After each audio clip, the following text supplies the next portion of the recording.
Nkatwaliriza nno ndi ku page 31.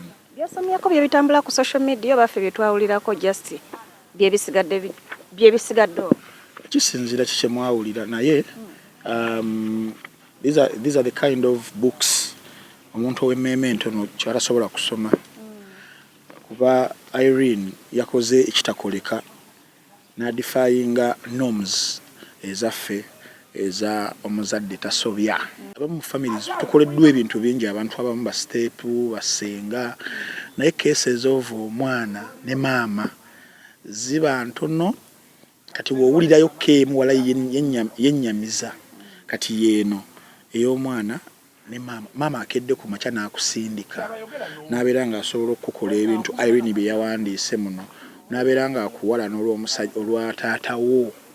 Kuba Irene mu chapter eno eyokusatu alina wagamba nti ye lwaki wanzaala mu obufumbo bwakulema. Irene nga yeerabanga she was an unwanted child mu bufumbo bwa mwami Mubiru ne maama Justine Namawejje, nga Irene yakugamba nti maama ayinza okuba ali mu kumupanishinga kubanga ye product eyava mu bufumbo obwo bw'ataayagalako n'omulundi n'ogumu. Bingi nnyo ebirimu emitego Irene gyabuuse, step siblings be baani bannange. Akatabo kano walayi olwasoose okukasoma saamaze nako chapter esooka n'ensooka n'enkaabamu paka we neekompoozi nze nenzija mbere nga neeyongerayo. Era ndaba abantu ku social media bali mu kuba Irene anti abagamba nti alina empisa embi balina okutukolayo counter memoir. Katugeze maama ane naayogera ku Irene tufuna version naye wabeera nga muntu akomentinga nga tewaliiwo version of empisa mbi za Irene nga teyatulaza empisa embi eza maama, empisa embi eza step father, empisa embi eza step siblings, empisa embi eza mikwano gya maama ye nga agyexposing, then kiri kisigala kiri speculative nti Irene alina empisa embi. Story ye ekyali awo, it is boiling hot and cold, naye nga mu maaso awo tomanya kuba ne element endala erimu lwaki etusumbuwa nnyo nti omuntu ono owookusatu ndibassa eyalivuddeyo n'abanga nnyonnyola mpulira mbu ayagala nnyo omulenzi alina okuba nga abayidinga.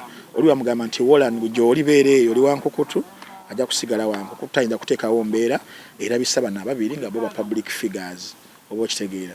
Naye okusinziira mu gasoma mu bbaasa bagamba there is that someone mu bufumbo bwa bano obutuufu n'obutali butuufu nyinza yali maid of honor. Simanyi sinza confirming ekyo but okusinziira ku bakigatto baffe bo kye bakakasa atalinze entambi waabwe sagala kuddayo bagamba there is that character. Naye essaawa zino nti Rema has to do each and everything to face the public image kubanga bangi abalinda olunaku olwo engeri gyatijjamu bambi. Kati webuzibu bwa public figures ofuna omuntu alina bba wankukutu oviirayo nobeera nga omumansamansa abantu baba balinda lunaku olwo babiri nga bakyacyanca.